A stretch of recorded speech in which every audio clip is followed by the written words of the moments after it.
Sir ఇప్పుడు తారక రత్న గారితో మీకు రిలేషన్ అంటే అంత అంటే ఆయన హీరోగా ఆర్టిస్ట్గా తన లైఫ్లో ఉండేవారు. తర్వాత ఆ మధ్య రాజకీయాల్లో పాపం ఆయన కూడా ఒక మంచి రాజకీయ నాయకుడిగా ఎదగాలనుకొని పార్టీతో ఎక్కువ మమేకమై ఉండేవారు, చాలాసార్లు తిరిగేవారు. ఇలాగా మీకు ఆయనకి పర్సనల్ రిలేషన్ ఎలా ఉండేది సార్?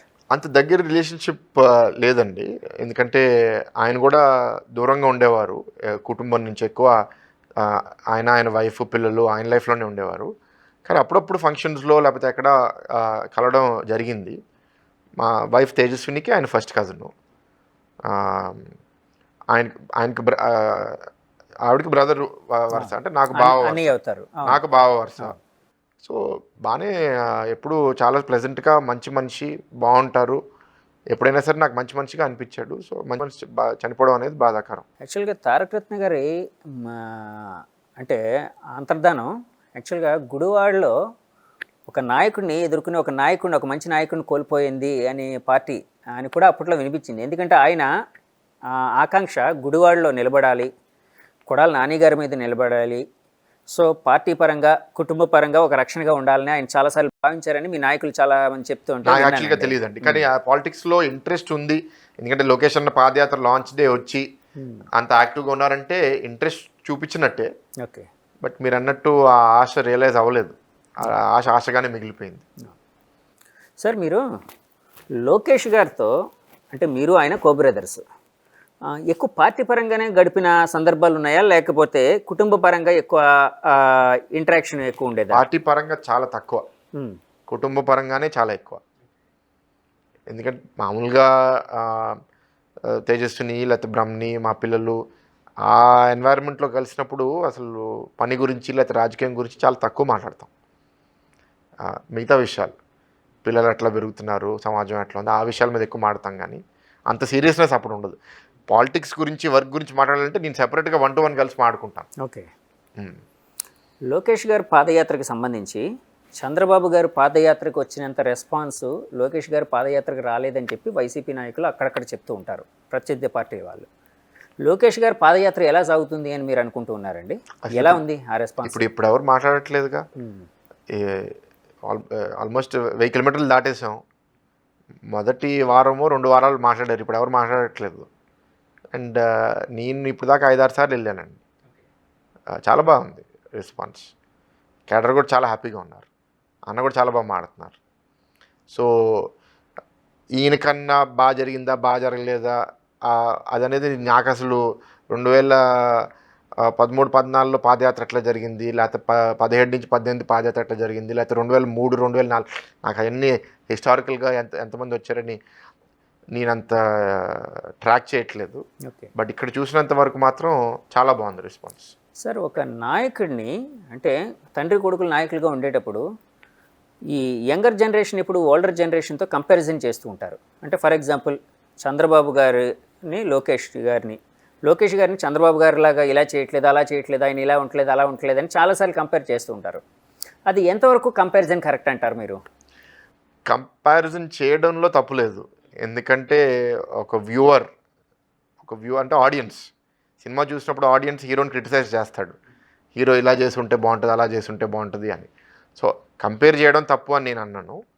అండ్ జనరల్గా ఫస్ట్ జనరేషన్ సొంత కాళ్ళ మీద పైకి వచ్చిన వాళ్ళు, సెకండ్ జనరేషన్, థర్డ్ జనరేషన్ వాళ్ళ నానో వాళ్ళ తాత చేసిన దాన్ని బట్టి పైకి వచ్చిన వాళ్ళకి తేడా ఉంటుంది.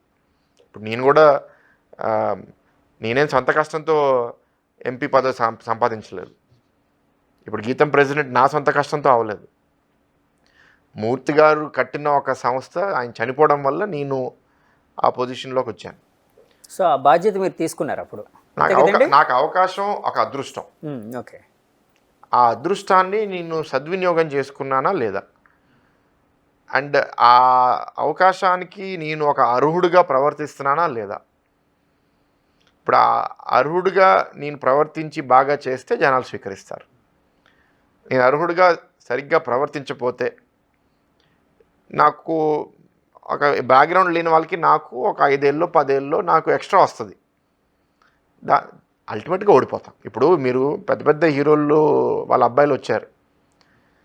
హీరోలు వాళ్ళ అబ్బాయిలు అవడం వల్ల వాళ్ళకి 5 సినిమాల్లో 10 సినిమాల్లో 15 మహా అయితే గొప్ప అయితే 15 సినిమాలు, అది కూడా దొరకవు. చాలామంది దాని తర్వాత కూడా సక్సెస్ అవ్వకపోతే ఏమైంది? మామూలుగా మనం అనుకునేది ఏంటంటే ఒక్క సినిమా దొరకడం కూడా అదృష్టమే కదా అని. అది ఆయన కష్టం కాదు, ఆయన తండ్రి పడిన కష్టం వల్ల వచ్చింది ఆయనకు అవకాశం. కానీ జనాలు ఒప్పుకోకపోతే ఉండలేం.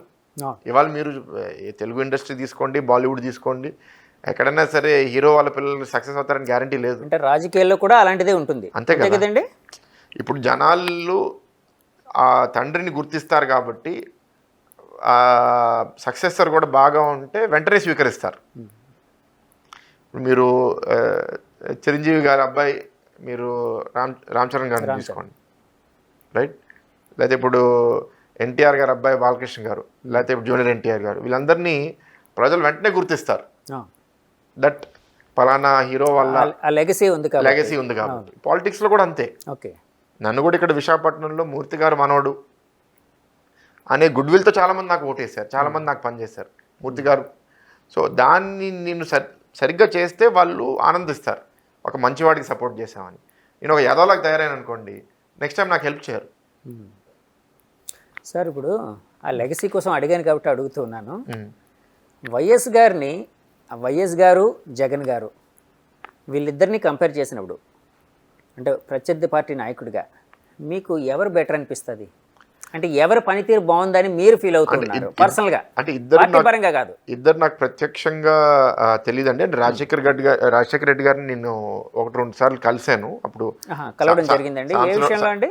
సాంబశివరావు గారు కాంగ్రెస్ లో ఎంపీ కదా చిన్నప్పుడు. నేను మాట్లాడేది 20 ఏళ్ళ క్రితం. ఓకే, అప్పుడు నా వయసు 14-15.